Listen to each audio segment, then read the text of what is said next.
creating fusion. While working at Electronic Arts Canada, the home of EA Sports and many other games. Years later, Dan Kennett, a technical director, would describe me as relentless like a Terminator from the Terminator movie and TV series. They hunt and chase and never stop and never give up. I have always been an empowering manager. I would let people go so far as they possibly can, provided that they have a detailed plan before diving into execution. I required KPIs, key performance indicators, and objective metrics to measure progress against formalized definitions and targets of what success looks like, WSLL, and what good looks like, WGLL, and what matters most, WMM. What success looks like was product and feature and tech success, whereas what good looks like was about individual performance and professional behavior.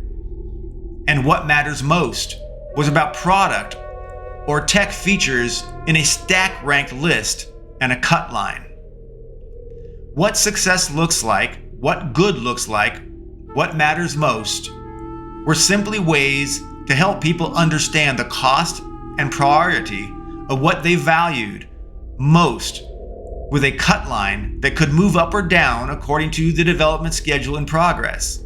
They were methods to quantify and prioritize features even when they were emotional or subjective. On my first day at EAC, I was shown to my temporary desk, where I shared an office with a newly hired junior software engineer, Desmond Lee. Desmond was an excitable, talented engineer, but super green inexperienced. He was new to EAC as well. It was nice having an equally newbie to explore and compare notes. When walking down a hallway, a short, somewhat rotund man with wavy, longish hair exclaimed loudly, echoing through the corridor, "Mr. Seaborn!" Well, it was John Shepard.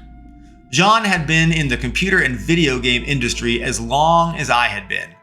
He might have even been in it a few years longer.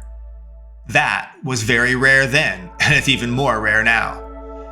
He was a programmer for a company called Visual Concepts then. He made console games like Desert Strike and Jungle Strike.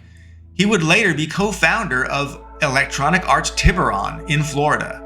He parlayed his success with EA Tiburon to become CEO over EA Canada and all of EA operations in Canada. Even Warren Wall's mini EA Fusion's autonomy eventually reported in to John Shepard. Eventually, John became EA Worldwide president in EA Redwood Shores headquarters, and he would spin out from there to join Microsoft Studios overseeing all of Xbox. And then he would form a new company back in Florida, returning to his founding roots. Well, I met John in 1987 when he was working for a contract company, like I said, called Visual Concepts. John loved to exclaim my name in every public venue that you could think of. In a meeting, in a hallway, on a field, in a cafeteria, and even through people's closed doors.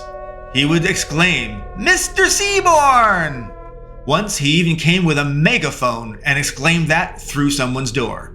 John liked me, and we shared an old school game developer history together. You might wonder how it was I came to meet John Shepard at Visual Concepts. Well, back in the day at Visual Concepts, I had interviewed with its founder, Greg Thomas, as a possible subcontractor, but I opted against working for them when I observed that they were very small time and they had no path to grow. Their leadership team operated as the designers and creators, and the rest of the staff were soldiers to implement their ideas. If I worked for Visual Concepts, I would just be a programmer to them, not a developer, and definitely not a game creator, as I saw myself. Well, that did not work for me. I declined to continue talks with Greg and Visual Concepts after my first round of interviews. John Shepard and I enjoyed a lifelong mutual respect from our first meeting at Visual Concepts. John's meteoric success is largely the result of his passion and innate intelligence. He knew how to motivate and drive people, even if through his unique style. John Shepard, often called by his last name just Shepard, alone in the hallways of EA, had a reputation for walking throughout the company and on its field with a megaphone. Like I said before, he might use it on your office door, but he used it everywhere. He would scream into the megaphone to have his shrill of a high-pitched voice goad or taunt staff, especially management and senior management. John's most shocking megaphone actions were those occasional office door megaphone announcements. He would literally put the megaphone against someone's closed office door and scream things through it. Sometimes he would say something as simple as the person's name. "I'm coming in, it's John." John was fun and playful and silly. Some people, however, did not appreciate his sense of humor. He had a passive-aggressive disdain for executives, or any staff for that matter, that operated in the fat folds of corporations and did not contribute tangibly to work value to the business. John and I shared an intolerance for the incompetent that feigned their competence, and an abhorrence for those that held talented people back to hide their own inabilities. Tony Lamb and Dave McCarthy were two of the original founders of EA Fusion. Dave was head of production, which meant he managed the portfolio plan, negotiations outside of the group, and was responsible for game designs and ultimately the game quality. Tony was responsible for operations and schedules. I was responsible for technology and hitting our schedule dates and all milestone deliverables. We were all responsible for quality. Dave loved to iterate and iterate and iterate to achieve the highest quality possible that he could imagine in a game. Tony and I argued there was a point of diminishing returns, and that we need time boxes to control iteration. We time-boxed iteration to protect other features from being starved by burning too much time on a different feature. Dave accepted our arguments, but forever we three would play out the development schedule versus feature versus quality dance.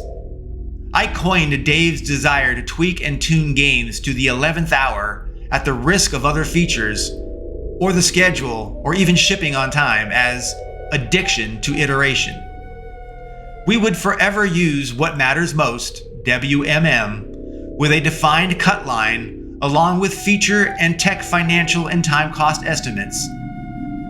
What success looks like, WSLL, with defined key success indicators, KSIs, and what good looks like, WGLL, with defined KPIs or key performance indicators. We all agreed to a high level of iteration because we wanted the highest level of quality. But we time-boxed things and adapted as we saw progress or lack of it. Quality mattered a lot, and so we were slightly addicted to iteration.